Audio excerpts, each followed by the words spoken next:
In this video, we're going to focus on different folding techniques. So, the first thing that we're going to do is pull out one of these lovely little Chemex filters. And we're going to need to cut it to size, which with these 5x5s, I already know it's going to be something around there. But pretty much with everything with the 5x5, you're looking at 12" by 8" dimensions. We're going to start with the flowers first, and throughout this I might start and stop and take little breaks. So this, you can hear how sticky it is. This flower pre-press that we did in the last video, we're going to load this up, and we're going to do things exactly how you've seen them in the other videos. Get it centered, bring this together. Now, usually I have a marble tile here that I use with all my folding, but I have this piece of stainless right now. The stainless has all been wiped down with Everclear. My hands are cleaned and wiped with Everclear. Once again, this is all my personal stash, so I'm not personally too worried about not using gloves. Now, these folding weights, we've debated in the past whether or not to supply these, but the cost of shipping these is almost more than what you can get them for excuse me, out of metal suppliers. It's just 1" thick cold rolled steel. You can probably find something around the house. You can get some of these yourself from a local metal supply. Once again, kind of file the corners down smooth, and they're going to need a good cleaning and degreasing. But ultimately we decided to not supply these just because shipping is going to be more than it's worth. So once again, I smooth these out first flat, then I fold these in. Now with all folding, it's very important to press this corner down, and as you notice when I started, I went with my hands and I pinched down the corners on both sides. That's how we're going to make nice clean folds. You want to pinch that all down because you want this top material to stay down in there. If it's loose and you bring it up, it's going to create wrinkles and folds on the top, and that's not what we want. Then as I bring it up, I kind of pinch it in against the bottom. Once again, we're just trying to make nice clean folds. And I pull it, I hold it with my fingers like such, and I push in with the 2 pointer fingers. Nice tight clean fold. Take the weight, move it over. Now you may wish to go a little faster with all this, maybe not be as anal about everything as I am. That's okay as long as it works for you. We're going to repeat on this side.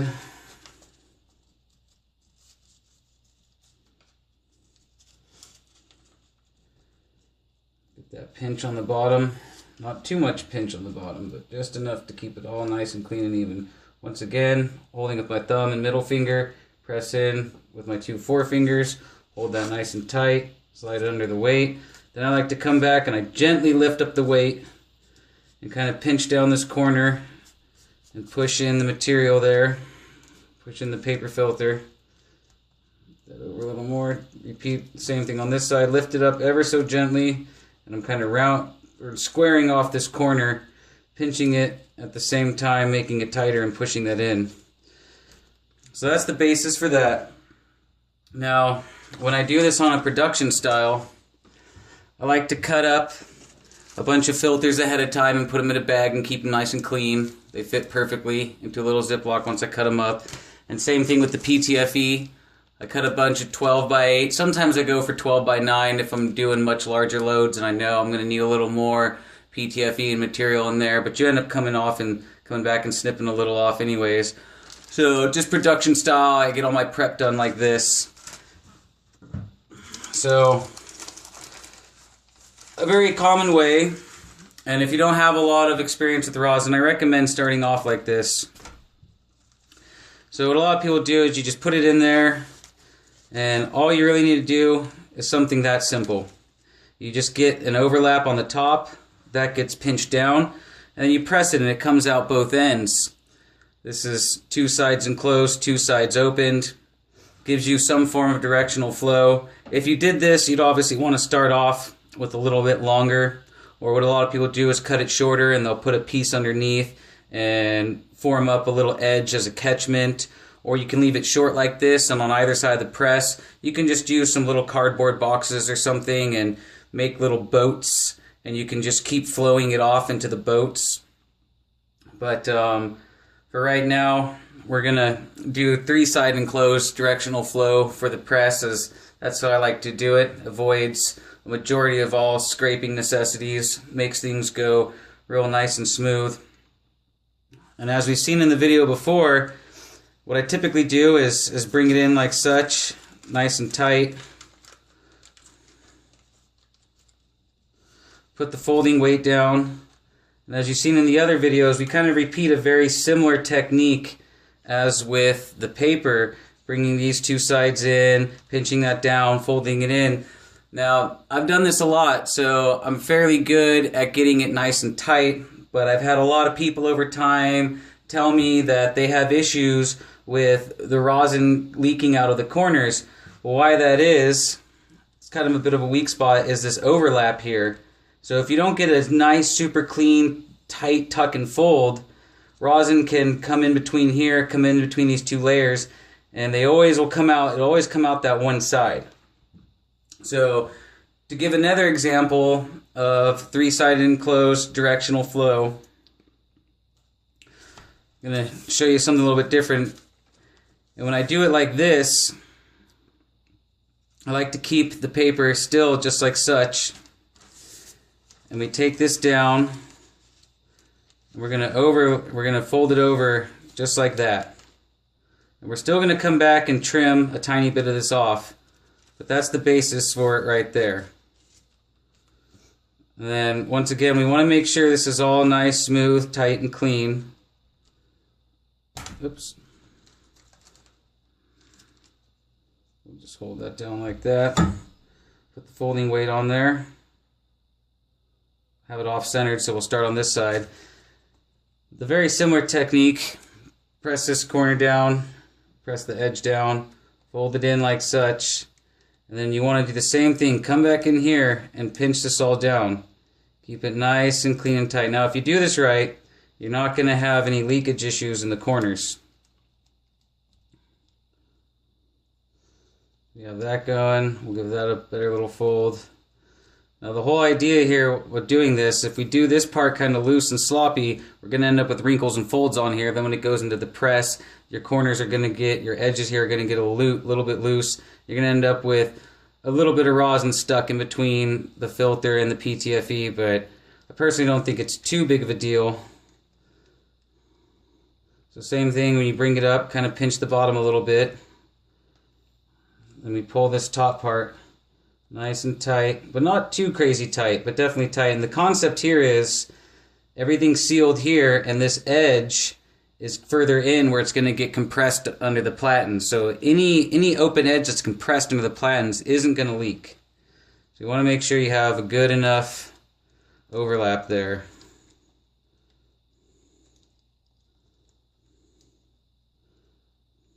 So once again, decently tight, but you don't have to get too crazy with it. We just lift that up, put it down, and the same thing, pinch and hold the edge, and we'll move the weight over to work on the other side.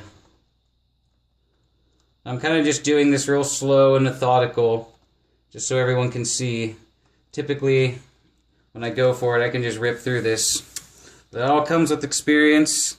At first, you know, just go nice and slow, practice getting everything nice and even.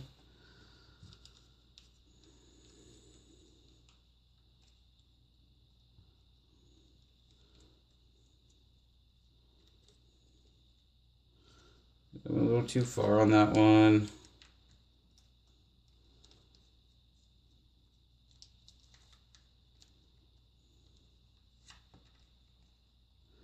I know this seems kind of long and tedious, but when you're doing larger loads and you don't want to deal with collection, these kind of techniques really pay off in the end. And if you have 2 people working in the shop, that's extremely beneficial. Alright, so once again, there we go. Let's pinch and press this in. Get it nice and tight. There we have it. Then once again, before we load it up, I'll pull this down to the edge of the table and trim this off, leaving maybe about 1/4 inch. And then, similarly, when you go to load it up, just like in the videos previously, you want to try to hold these two little edges down. So it's a slight bit different technique than just with your thumb on the top. You're going to have to spread your fingers out a little bit, but I can't really show you in the video because the edge of the table is back here. But I'm sure you can imagine the idea of it. I just pull this whole thing to the edge of the table, cut it, and then slide it off, and then hold these down. If you're having issues, what I did in the past when I first started doing this is a tiny little bit of masking tape. You can actually use that to kind of tack these edges down the back. Or if you want to use a little more ptfe, you can have it a little bit longer, so when you pull these two sides together, they overlap slightly, and then you can just grab them. Probably should have maybe done that with this, but that's okay. So there we have a completed packet ready to load into the press. That's going to be the third video when we're going to load everything up in the press, and it's all going to be unedited, one nice, long, extremely boring, dry, instructional video. We're not looking for any hash porn here. We're just trying to get the education out because we field a lot of questions and we want to have somewhere to send everyone where we can hopefully answer majority of these fine detailed questions. But back to this technique, this right here, if done just like this, it won't leak. Everything's going to be in the inside the platens. It's all going to get compressed. I prefer the first way I showed in this video and how we've done it in previous videos, but I understand it's definitely a bit of a technique. I've got it down now to get that nice and tight where I don't get any leaks, but if it's a little loose, you do get leaks, so you can maybe start off with this. If you're new to rosin, just start off with the simple fold over and the two-side directional action where it comes out both sides. Then you don't need to worry about loading it in and tilting the press over and doing all of that. You can just operate it upright at first. You've probably seen a lot of videos on Instagram and other places that show an extremely similar technique. Okay, so that's that right there. I'm going to stop the video. I'm going to get out that really nice melty fresh rosin that we pressed in the last video, and we'll go over folding techniques with that and the mesh. Alright, we're back with the brick of fresh rosin that we did the pre-press with in the last video. Now sometimes there's these tiny little overhangs because the ptfe and block doesn't go all the way to the edge. I like to just kind of, just real quickly knock them down. I mean, it's really not that big of a deal, to be quite honest. So once again, we have our paper. I've already cut it. We're just going to go ahead and apply the exact same wrapping technique with the filter.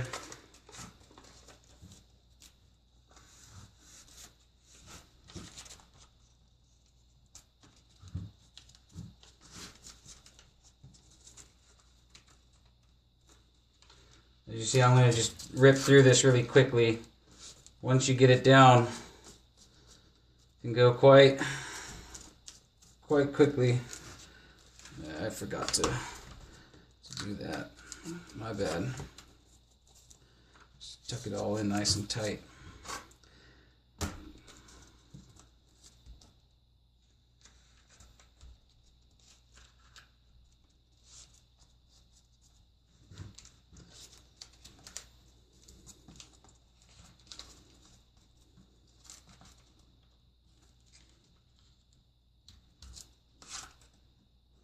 Okay, so there we have that.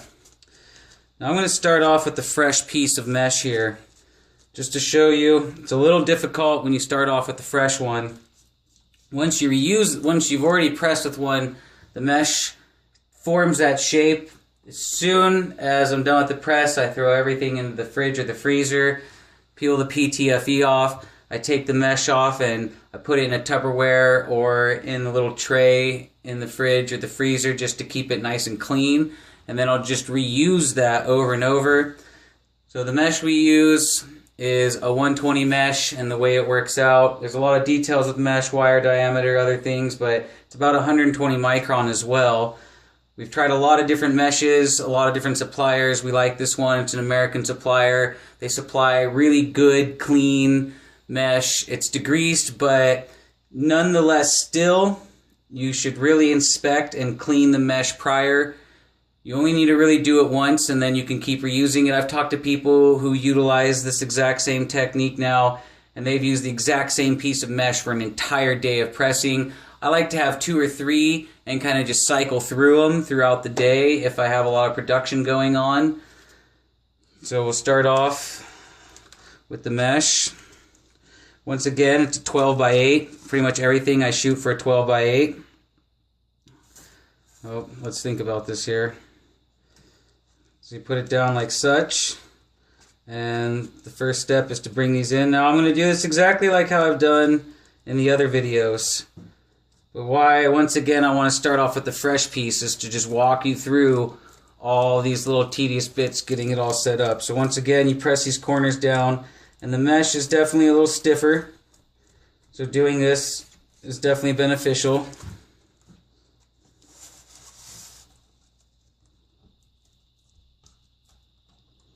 So get that on there nice and tight.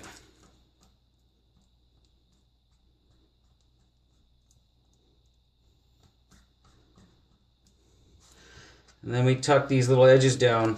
What I usually like to do is I take my little folding bricks here, my little weights, and I'll get a nice good pinch in that corner.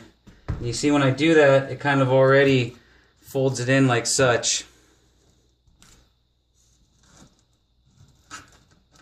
You don't want to go too crazy on it, but definitely get a nice good pinch on it. Then you can bring it up. Same thing. Pinch it down as you bring it up. And why those little folded in spots are beneficial, how on the edge it kind of gets folded in, as you can see here, it's inside of the edge. So once again, come through, pinch this all down nice and good. Like I said, once you do this the first time with a piece of mesh and you reuse it, you never really have to go through this again. It holds the shape. You just slam the paper filter packet in there and it pretty much folds itself up. Keep that all nice and tight.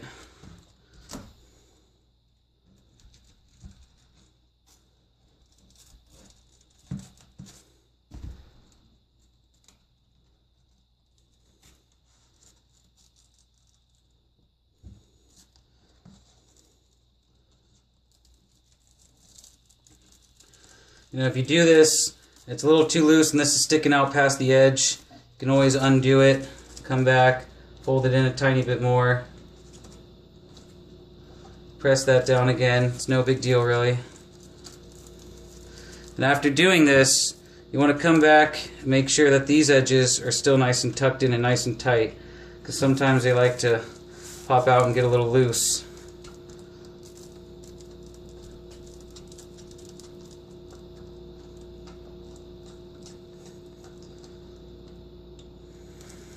Okay, and then, just like in the other videos, I like to round this off because this is a pokey little corner here. So I like to give that a nice little rounding, make sure that's going to be all smooth. Try to keep everything tight still.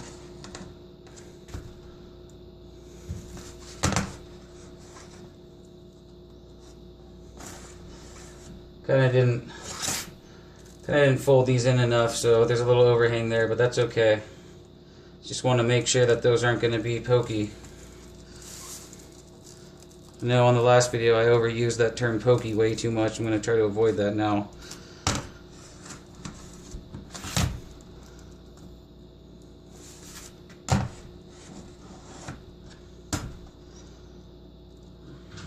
Alright, and there we have it.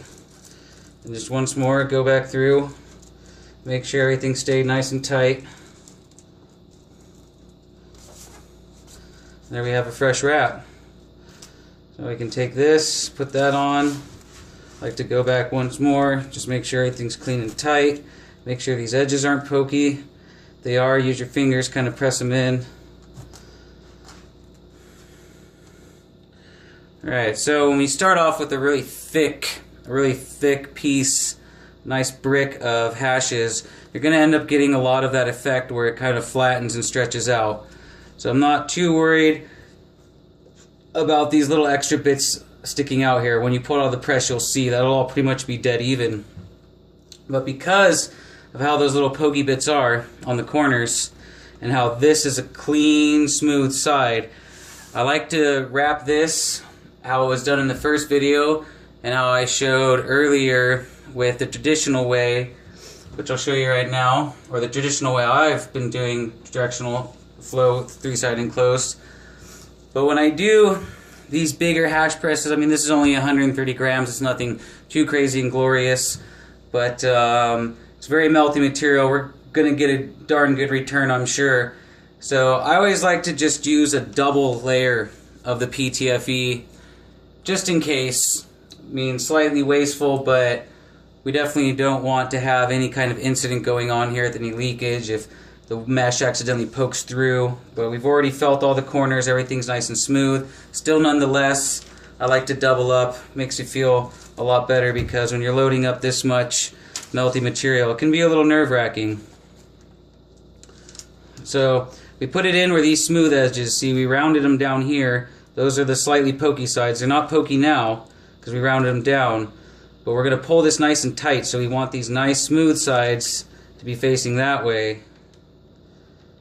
I definitely cut off an excess amount of ptfe, but that's okay. So we fold that over. Once again, this is a double layer.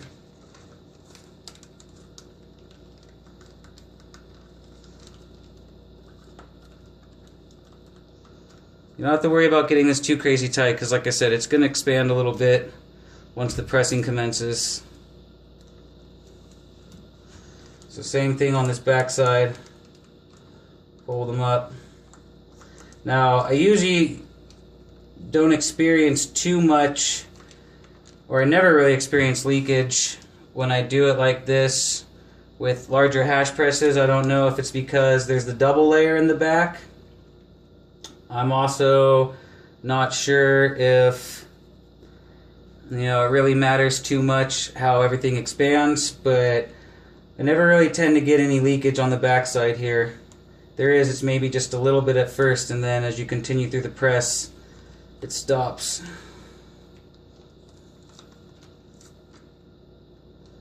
But this nice tight fold here is pretty crucial to not have any of the leakage qualities.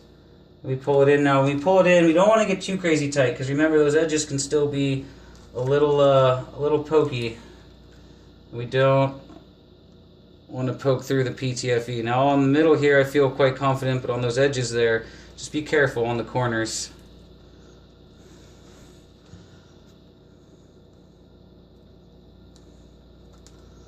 I'm going to get that a little tighter.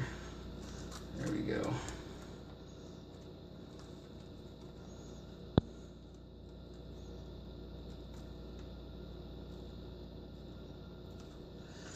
Alright, and that's that. Then we can kind of lift up this side and pull these two together. I just take my fingers, one on this side, one on this side, kind of lift up the weight and smidge it together. And once again, I'm just going to turn this towards the edge of the table, put everything on the edge, pull this to the edge of the table, and snip this off nice and clean, leaving about 1/4 inch. And so that's pretty much that. Most of this was already shown in our previous videos. Just wanted to do it again, do it very slow, very dry, very detailed. This is mainly for our press customers. However, anyone could probably benefit from a little bit of knowledge here. And we're going to stop the video. That's going to be the end of video number 2. And video number 3, we're going to press this hash load and the flour load that we've been working with so far today.